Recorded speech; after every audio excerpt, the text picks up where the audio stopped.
Who's heard of this medical professional term before? It's called BlueBalls. Never heard of it, dude. Never heard of it. Oh man. Don't talk about this stuff here. Never heard of BlueBalls? No. Blueiosis? What did you just say? Yeah, what? Fuck you, man. Got him, dude. Got him. Bart's not even trying to roast anymore. He's just insulting. But it's for some reason it's funny. I know. Yeah. What? You got him good, man. Oh man. You're like the unruly kid in class. Fuck you, teacher. That guy's so cool. Teacher never yells at him. All right, cool. Yeah. He's like, that's Bart. Only Bart could get away with That's the end of that one. Yeah. What do you guys want to talk about? What about blue balls, man? What about blue ball? Hey, What did you say? I never though? had blue balls before. Have you guys had it? No, I never had it either. I thought it was just like a joke. Because I've heard I think it's for friends weak that men, get yo. it, and then like they're making out with their chick or whatever, and then they get hard, and they end up like the chick goes home, and then they're like, oh, my fucking balls hurt, and I'm like, damn, I never experienced that. They always before. complain how bad it hurt. I thought it was made up purely as a way of coercion. It could be. That's it. I'm like 90% on that page, except for I do feel like I've had blue balls one time in high school, and it's because back in high school, and for me, personal story like that, I didn't like have sex yet. So like, but I was doing a bunch of stuff with like my lady, you know what I mean? So it's Dry hump. Like what? Describe it. you know it. All of it. Don't look at me like that. Itemize it. The scratch and sniff? You. Nick the ear. I mean, Durations, please. You like look down and inspect and be like, oh shit, they're blue. yeah, just slap it against the wall. Yeah, I mean, what is the root of that? No, but I do remember like being, you know, like very, very active and then not busting a nut. And then like later on just be like, whoa, like this feels very uncomfortable. What were your symptoms? It just like feels uncomfortable. Your balls hurt?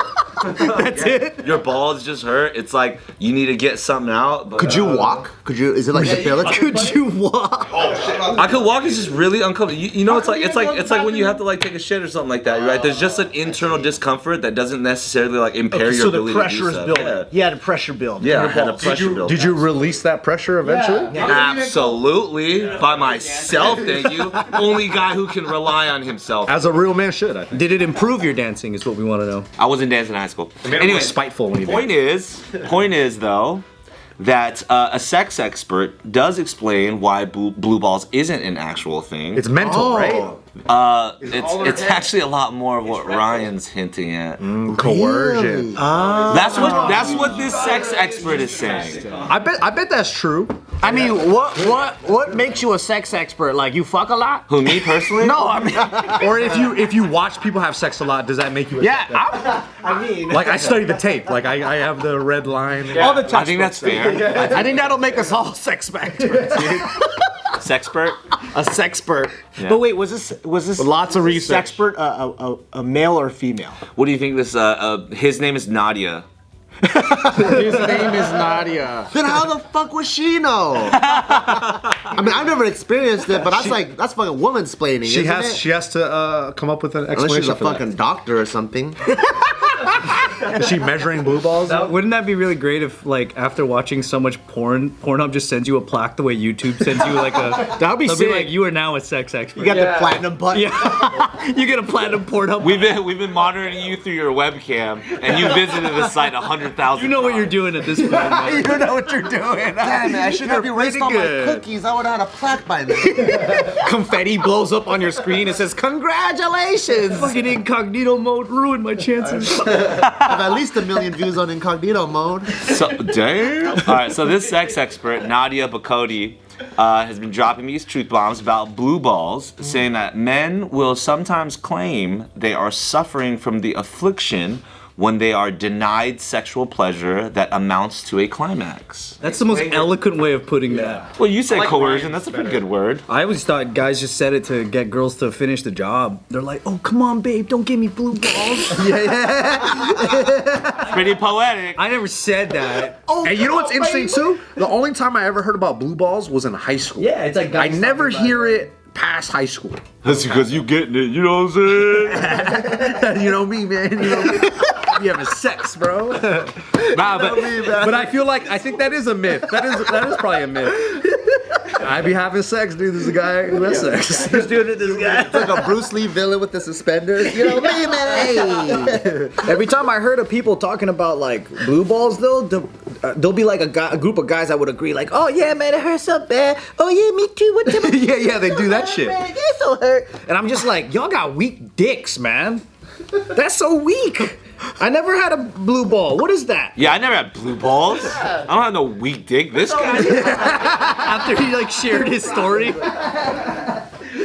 No way. Story I told never even happened, dude. Never had blue balls. Speaking of the poetic terms, this lady Nadia is explaining that blue balls isn't real and is instead used as a quote-unquote guilt tactic. Damn, you hit it. She might be women-splaining a little bit there. Yeah, what's her experience? How does she know? How does she know? Hey Eric, you know, so your son's 18 and you're pretty close in age. Yeah. Did you ever ready. have like Get ready, a Eric. sex talk? Y'all are both 18. I did actually. You did? Yeah. Because you know, like our parents. You're both 18. No, you know, our parents. You look so young. Yeah, seriously. How did this 18-year-old have an 18-year-old? How's that mathematically possible? You just like incubated him longer. It's actually a twin that he held on to. A twin. A twin that he held on to. that Came out, he's like, I came out first. You're my son, not my brother. 18 years later, yeah, he came out. Good for you. Yeah, because like our parents, they just skipped that talk, you know. So like I think we're the new generation, and we're Asian Americans. We want to give that talk, but it hasn't come yet, and I don't know if we're that open. For you guys are really close, and you guys are buying fucking NFTs and shit together. Taika looks like he's ready. He already knows. He already knows. Well, Tiger's according not to gay. him right now, he's gay. That's what he said? Yeah, because he looks at girls.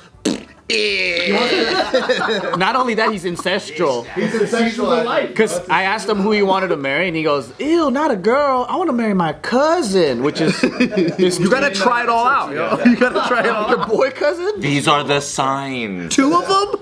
Two of them. He wants to marry two of them. Yeah. So what's kind of interesting about that is like we live in this world of cultural norms and all these things are learned. And Taika's in this like innocent phase where he hasn't learned what culture dictates how we're supposed to be. So he has no idea. Yeah. So all of these like So at that's least- his natural self. that's like, you know, just A cousin-loving gay guy. We need more of those in the world, honestly. Hey, I'm just putting two and two together. You have to change his paperwork now, or what? And he's not monogamous. That's true. Yeah. What a chauvinist. Are the cousins brothers? They're twins. They're twin boys. Son though. So no sex talk? no, I've had the sex talk with him. At what age? At what age did you tell him? He's like, all right, so was- you know he was this 16. NFT, right? Oh, he was 16? Oh, that's good. He's like, you know the Lana Rhodes NFT rug pull, right? Okay, so the analogy is you have this rug pull here, and sometimes you gotta protect yourself from these rug pulls. No, I had to talk with him when he was 16. Pretty good. And it was, you know, awkward. He'd be like, Dad, what are you telling me? I was like, I need to just at least like have this conversation. What's the opening sentence? And what how do you do prompted it, man? you? That's Like, like- what made you go, I gotta talk about this? Look at him like he's your son. Yeah. Do you guys touch on blue balls at all? I mean, Is that in there at all? I guess I need to reference this this sex expert. Because I think my opening statement would be like let's say he's like 14 or something. Opening statement. Have you ever been horny? You know? That is a tough opening statement, bro. You don't want your That's like, Dad!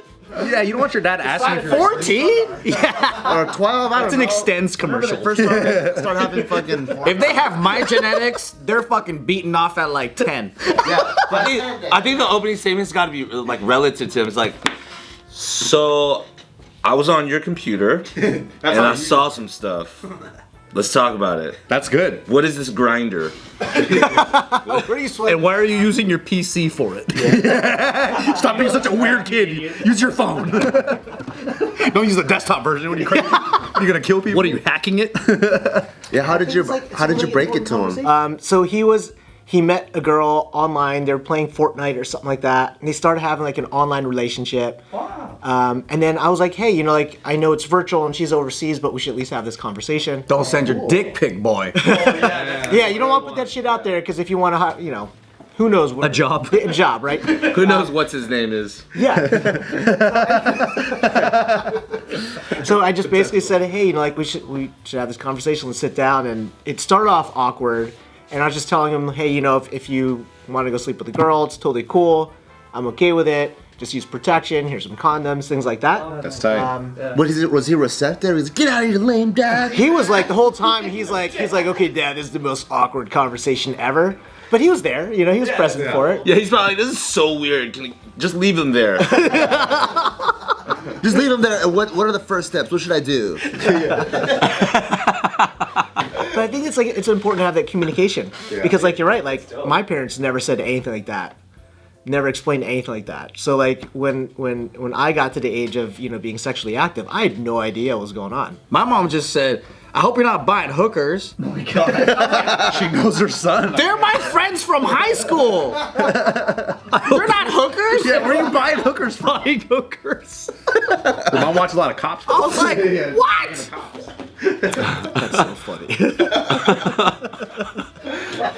Because, like, most of us, we only get our sexual education from high school, from like the gym or the phys. Even that, right? Yeah. We were lucky with the internet. We got moved. That's true. We got lucky. That's true. I think I was hooking up and my mom heard her moan, and then it just happened one too many times because I'm a sex expert.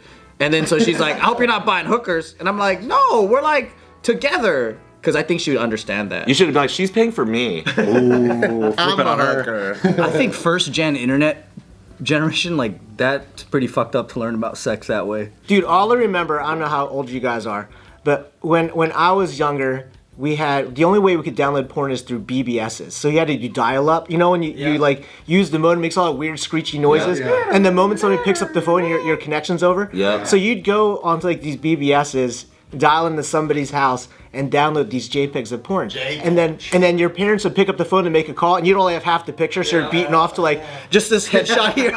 You're just imagining what's happening down here. That's why we had a floppy disk where we would download and drag it into the floppy, but even loading those up, it still opens up and it's like, You need more RAM, dude. So like we have, like, kids these days have so much more access to pornography, so I think it's even more important to explain, like, yeah, that's true. Because the desensitization of it is like what gets them off when they're like finally in their 20s. It can really damage their heads. The first porn I ever saw was like, I was like super young. I think I was like 12 and I had AOL. And I went to this chat room where people were just doing, like, sending porn to each other. The first fucking picture I saw was a girl and she had like a strap on. Like connected to her face, and she was analing a different chick. And I went, whoa. I was like, this is what my parents fucking do? This is what sex is? That's a crazy. What is this shit? I was like, Mom, do you do this? Mom, do you do this? I was like, I didn't know you need this much equipment. With other women. A logistical nightmare. It took a lot to finally see the correct porn, dude. Gotta get a chin strap. Racially comp. You went straight from the deep end, dude.